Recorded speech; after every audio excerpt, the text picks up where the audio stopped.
Put your hands together for Madam Ritu Gujjar. Put your hands together for her.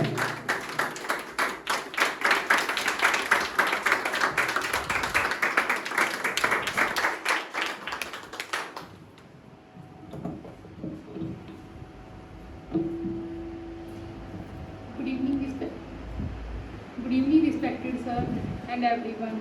Today my topic of discussion is the problems faced by youth after complete their education.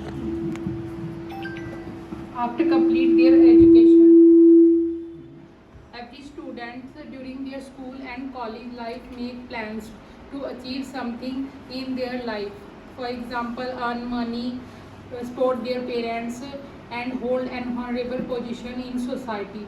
But when after complete their education, his dreams are scattered because they face many problems like unemployment, lack of opportunity, and paper leak also.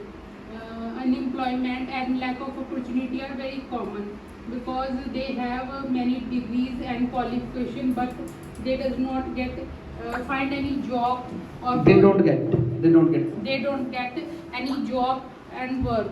So that's why these are very common. And recently paper leak was also very common because in 2026 when the NEET exam was leaked, many students were upset about it.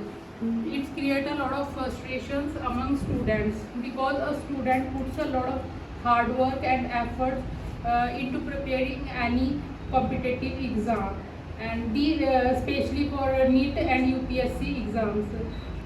Because of these failures and problems, sometimes they choose a wrong path.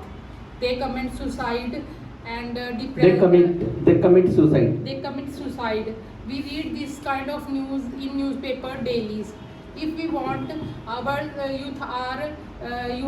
youth to be free from these problems, then our government must take some strict actions to solve these problems in our society. Thank you. Very nice. Put your hands together for Madam Ritu Gujjar. Nice performance. Put your hands together.